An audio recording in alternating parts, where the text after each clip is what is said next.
خفیہ سازش۔ میں کہہ رہا ہوں نا مجھے اس آدمی سے کام نہیں کروانا، تم لوگوں کے پاس کوئی اور مینیجر نہیں؟ میری مجبوری نہ ہوتی تو میں ادھر آتا ہی نہ۔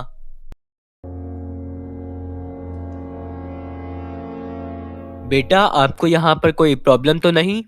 نہیں سر، یہاں پر سب فیملی کی طرح ٹریٹ کرتے ہیں۔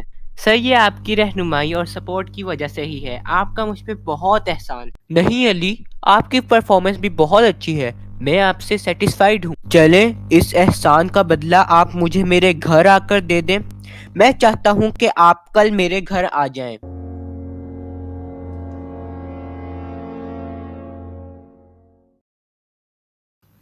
سیما آج ایک آدمی آئے گا، اس پر بھی تم نے خوب محنت کرنی ہے، پچھلے والے کی طرح یہ بھی ہمیں بہت فائدہ دے گا، اور ہاں اس کے سامنے ٹی وی مت کھولنا۔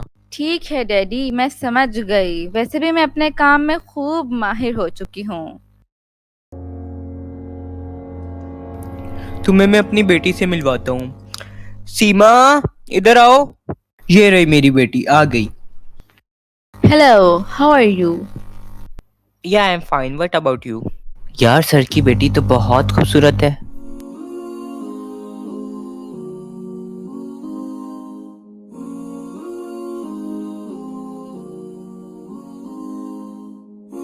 یار یہ سیما کہاں رہ گئی، اس کے بغیر تو ایک لمحہ گزارنا مشکل ہو جاتا ہے، کاش یہ میری لائف پارٹنر بن جائے، ہائے پھر اس کے ساتھ میں ساری دنیا گھوموں گا، کتنا مزہ آئے گا۔ چلو جب تک وہ نہیں آ رہی تب تک ٹی وی دیکھ لیتا ہوں۔ وہ لوگ بیوقوف ہیں جو ابھی تک امام مہدی کے انتظار میں ہیں، ہمارا شمار ان خوش نصیب لوگوں میں ہوتا ہے جنہوں نے امام مہدی کی زیارت کر بھی لی، یعنی امام مہدی اس دنیا میں آ کے چلے بھی گئے۔ السلام علیکم بیٹا، کیا حال ہے؟ جی وعلیکم السلام انکل۔ انکل یہ بندہ کون ہے، یہ جو تقریر کر رہا ہے؟ یہ تو بہت اناپ شناپ بک رہا ہے۔ بیٹا یہ بہت بڑے مبلغ ہیں، برطانیہ میں ہوتے ہیں، بہت ہی مشہور و معروف ہیں۔ خیر تم ان کو چھوڑو، علمی لوگوں کی علمی باتیں ہوتی ہیں۔ تم سناؤ کیسے ہو، اور ہاں آج کھانا کھا کر جانا ہے تم نے؟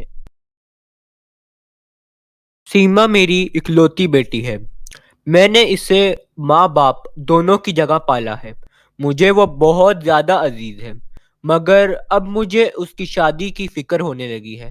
میں چاہتا ہوں مجھے اس کی شادی کے لیے بہت ہی اچھا لڑکا ملے جو قابل ہو اور سلجھا ہوا ہونے کے ساتھ ساتھ تعلیم یافتہ بھی ہو، بالکل آپ کی طرح۔ لیکن سر یہ آپ مجھے کیوں بتا رہے ہیں؟ میں چاہتا ہوں کہ تم میری بیٹی سے شادی کر لو، کیا تم تانیہ سے شادی کے لیے تیار ہو؟ سر یہ تو میرے لیے بہت اعزاز کی بات ہے کہ آپ اپنی ہیرے جیسی بیٹی مجھے دینا چاہتے ہیں، مجھے اس رشتے پر کوئی اعتراض نہیں ہے۔ بیٹا مجھے آپ سے ایک اور بات کرنی تھی۔ وہ کیا سر؟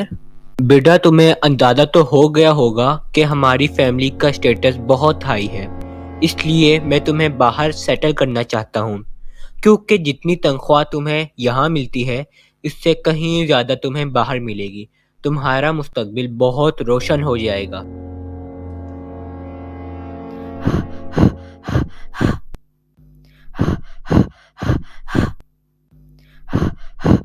ارے ان انکل کو تو میں نے دیکھا ہے، یہ تو بینک میں آئے تھے اس دن، چلو ان سے سلام کرتا ہوں اور پوچھتا ہوں کیوں برس رہے تھے اس دن۔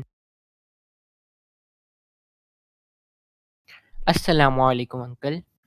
وعلیکم السلام بیٹا، کیسے ہو تم؟ جی انکل میں ٹھیک ہوں الحمدللہ۔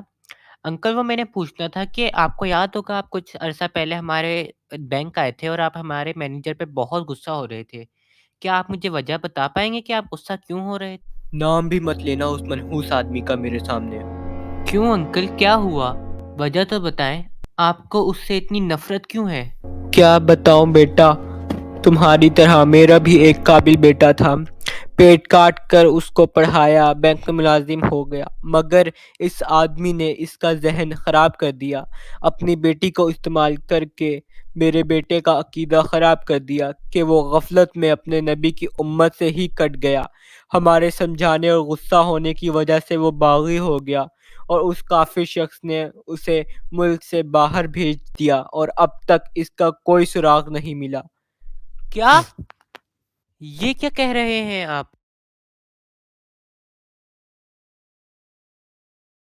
یار تم لوگوں کو پتہ ہے ہمارا مینیجر مسلمان نہیں ہے، وہ قادیانی ہے۔ اس نے مجھے اپنی بیٹی کے جال میں پھنسا کر باہر بھیجنے کا فیصلہ کیا ہوا تھا۔ شکر ہے میں بچ گیا۔ اور وہ جو بوڑھا آدمی اس دن لڑ نہیں رہا تھا ہمارے مینیجر سے، اس کے بیٹے کے ساتھ بھی ہمارے مینیجر نے یہی کیا تھا جو میرے ساتھ ہونے والا تھا۔ السلام علیکم، یہاں پہ اتنا رش کیوں لگا ہوا ہے؟ کیا بات ہے؟ آؤ قادیانی آؤ، بتاؤ کتنے معصوم نوجوانوں کا خون پی چکے ہو تم؟ کتنے معصوم مسلمانوں کے عقیدے پر وار کر چکے ہو؟ شرم سے ڈوب مرو۔ سر، اگر آپ میں تھوڑی سی بھی حیا ہے تو پھر توبہ کر لیں اور سیدھے راستے کی طرف لوٹ آئیں، ورنہ ذلت کو اپنا مقدر سمجھیں اور اب ہٹ جائیں میرے سامنے سے، اور یاد رکھیں کہ سچے مسلمان آپ کے چہرے پہ تھوکنا بھی پسند نہیں کرتے۔